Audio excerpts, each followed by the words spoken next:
What's going on, everyone? My name is SiahZ, and welcome back to our updated critical damage lightning huntress build.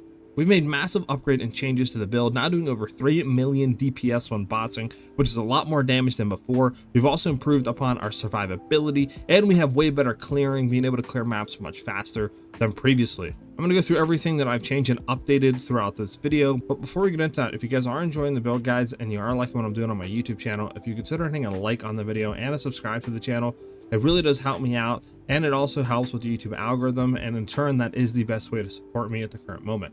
I also should be live right now on YouTube and Twitch streaming the build, so if you guys have any questions or you want to vibe with me on stream, the link for that will be in the description as well as the comment section of the video. Alright, let's go right into it. So the first thing we're getting into here is the gear. Now you probably noticed right off the bat that on screen we have kind of threw away Red Flare and Choir of the Storm. Now the reason for this is because Choir of the Storm, obviously to run the lightning bolt that the skill gives, to actually have the kind of infinite power charge to infuse weapon infinity loop, requires 180 int. Now to roll that on things like, we have to roll it on our gloves as well as double rolling on rings. That requires the gloves to be energy shield based, which kind of is annoying for the build in overall terms of survivability. And on top of that, you do have to have, a lot of attribute stacking, being able to be, at 180 int. Like 120 strength, 150 to 160 dex. So it's like you have to do a lot of stuff, and in turn it does sacrifice a lot of areas of the build. With the current version, we've dropped infused weapon and went to the middle ascendancy tree, going for like predatory instinct and stuff like that. That actually in turn is more damage, allows us to drop a lot of int, get a lot better survivability in terms of evasion on gear, and in turn it just feels a lot better to play. So that's the reason why we've made such drastic changes overall to the build.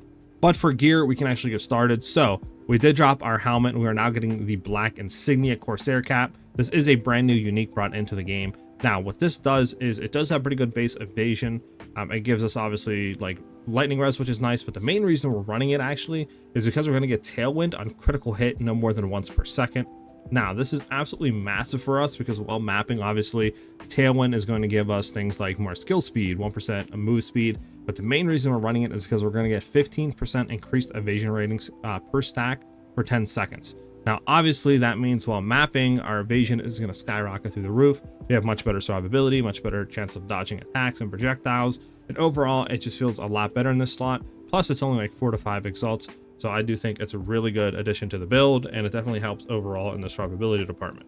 For the amulet, we did drop Choir of the Storm. We're now going Beacon of Essus. This is going to give us spirit, but the main reason we're going for it is because our critical hits will ignore enemy and monster elemental resistances. At the time of making this is a little bit pricey, like 60 to 70 exalts, but that's pretty much the only unique you actually need for this build. The Black Insignia is good, by the way, but it's not needed like the Beacon of Essus is. Obviously we run it so this way we can ignore elemental resistances, and then we can start going into the negative resistances on bosses by throwing on stuff like connectivity and lightning exposure to get even more damage. Adds a lot of DPS to the build, and it definitely is a needed unique.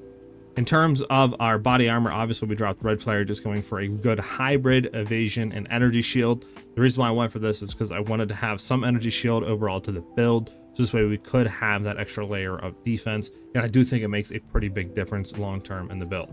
Now obviously we just want to make sure we're looking for things like life, reses to be res capped, and high evasion and energy shield overall.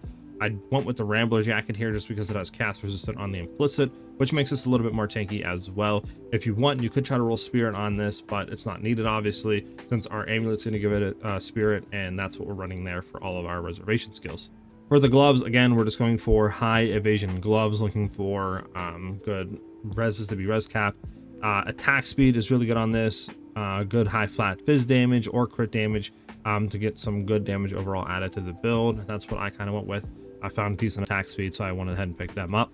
For the belt, we're just running a utility belt. Anything can work here. I just wanted to get the strength as well as some life and the rest of the reses we needed to be close to res cap. Then for our boots, same things are basically gloves, just going for high move speed, getting reses to be res capped, and then just looking for high evasion rating. For our crossbow, we did make a major change. So looking at this, actually, since we're accuracy stacking, and we're going to get 25% of the accuracy on the weapon added as physical damage, it's actually better off getting a low fizz damage like 200 to 300 fizz DPS, and then going for high accuracy on the weapon. And the other stat that we kind of need on it, like it's needed, is attack speed. You want to roll high accuracy, high attack speed, and then honestly, if you can roll good crit damage bonus on it, that is probably going to be the 3 best stats to look for on a bow. So it's definitely better to look for very high accuracy than high fizz damage. So keep that in mind when looking for a bow.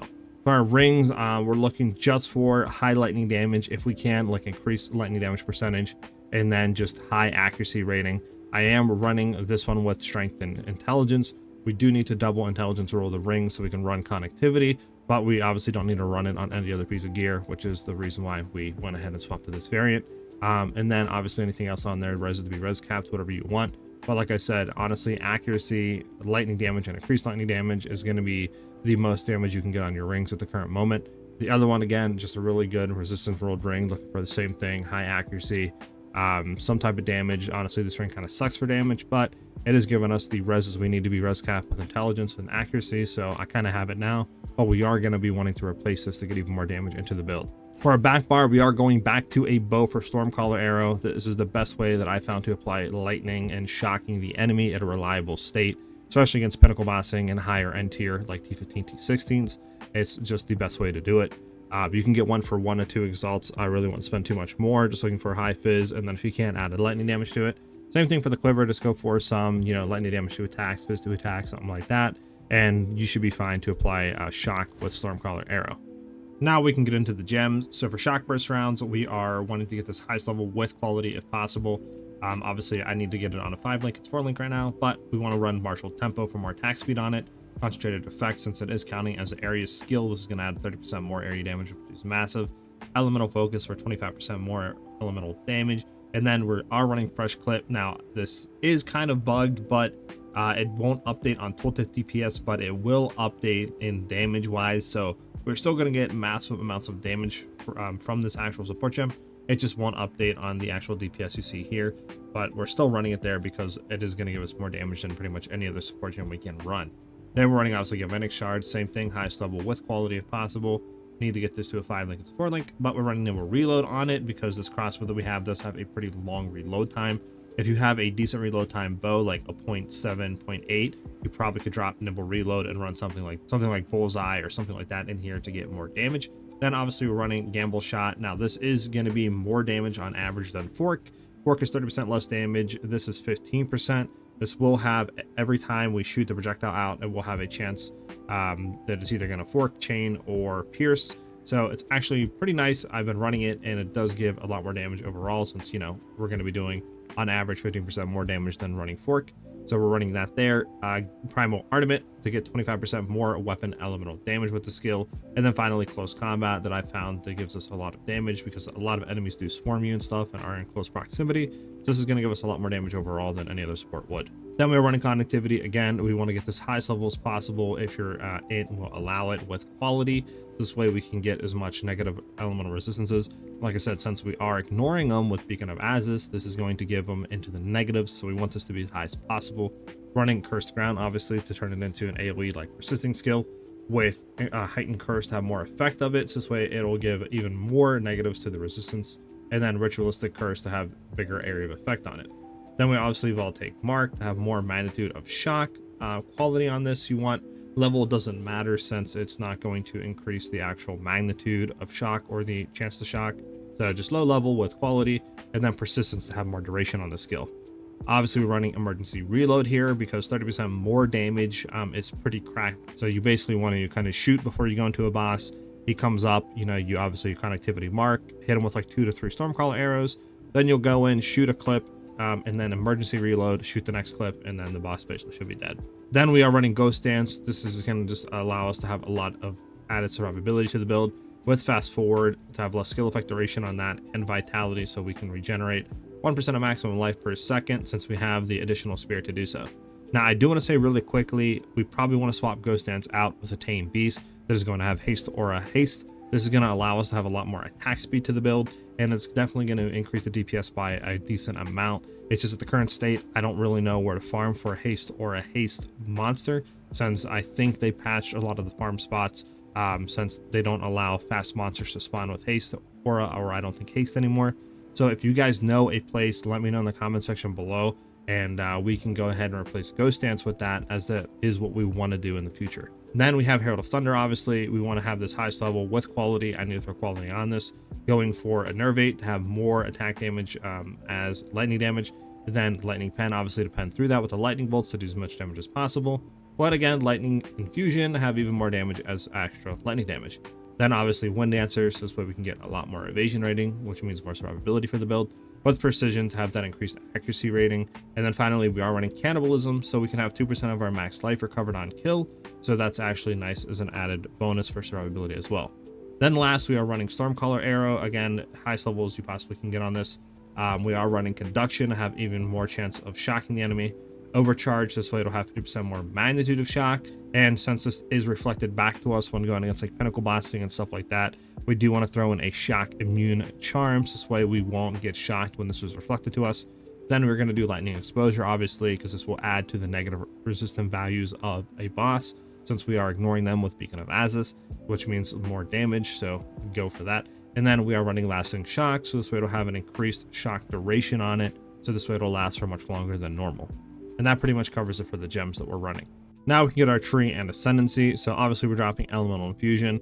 We're still going to be grading critical strikes. This way we'll get 25% of our excess chance to hit added as critical hit chance, which is absolutely massive. That's a ton of critical hit chance to the build and overall DPS. Obviously penetrate will be 25% of our accuracy rating on the weapon be added as physical damage.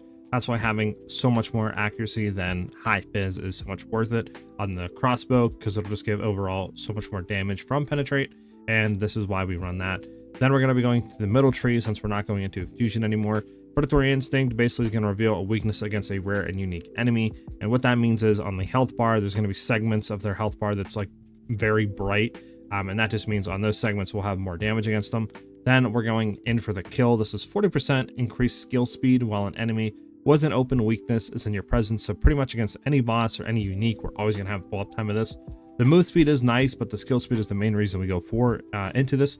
Now this is going to be a lot more damage and a lot more attacks per second. Alternatively, if you want to be even tankier, you could drop in for the kill and go ahead and grab Stalking Panther, but I found the survivability of the build to be pretty good and the spot that I like it, so I went ahead and just kind of dropped Stalking Panther and went in for the kill for that more DPS per second. Then for a treat, we're still going to go for Primal Instinct for that attack speed and stuff like that. Eagle Eye again, increased accuracy, and flat accuracy is really nice. Going still into Precision Salvo, the obviously accuracy, projectile, and attack speed is really huge. Escape velocity, increased move speed, and evasion overall just makes the build feel a lot better, and you know that increased evasion is nice for 2 points plus the move speed. Now we are going to be doing weapon set 1 points going into Cooked. This is going to give us a lot of increased crit damage bonus, especially on the left side here. The reduced defenses that it gives is not as bad as how much critical damage it actually gives overall to the build. From there, we're going to go down and go into Stand and Deliver. Since we want to be closest to enemies, this is just going to give us a lot more crit damage as well as increased damage, so it's no-brainer not to go into that. Going to go into Catalyst. This way we have 20% increased elemental damage with attacks, which is huge. Now we get down into here, and we are going to be doing Weapon Swap 2 points. So since we are running a bow, we're going to actually have that on Weapon Set 2, and we're going to set all of our Weapon Set 2 points to basically go for stuff like increased magnitude of shock, increased like, shock duration and stuff like that. And this is going to allow us to get to that like 90% or close to that shock magnitude value on enemies without having to spend all of our main points into it, and allowing us to do stuff like this with Weapon Set 1 points going into like Maiming Strike for that increased attack damage and chance to maim. And this allows us to get a lot more points freed up on the tree, while like I said, still keeping that shock magnitude value, but allowing us to get a lot more damage overall. So again, like I said, Maiming Strike with Weapon Set 1, then we go down and we're going to go up to Coming Calamity. The increased lightning damage that we're going to get with Herald of Thunder, since we're affected by it, is huge, and then the 24% increased damage while affected by a Herald is also really nice. Weapons at 1 points again going into Heartbreaking for increased crit damage bonus and strength. Struck through, so 1% more chance on the base for crit chance, which is huge. And then Hard Stopping again for increased crit chance and intelligence, which is really nice as well.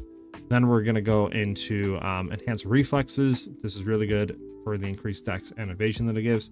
Going into Proficiency, this way we can get that increased dex, and then Near Sighted is massive for the increased accuracy rating at close range. From there, we're going to go all the way up and go into Wildstorm to have more maximum lightning damage, which is pretty huge. It adds obviously, a lot bigger hits to the lightning damage that we're doing. Going in, and we're going to go Weapon Set 2 points again, going down to grab things like General Electric. for that increased chance to shock, and then harmonic generator, so this way we have a lot more magnitude of shock than we inflict with crits. And again, since we're accuracy stacking, we have a really high chance to crit, so overall this gives us a lot higher shock values. Again, for main points, we're going to still go into True Strike for the increased crit chance and dex, for the Jugular for the increased crit damage and intelligence, and obviously these damage on critical nodes is like 70% increased damage if we dealt a crit, which obviously we always are, and then the 12% increased crit chance on Deadly Force is really nice as well. Adds a lot of overall DPS to the build.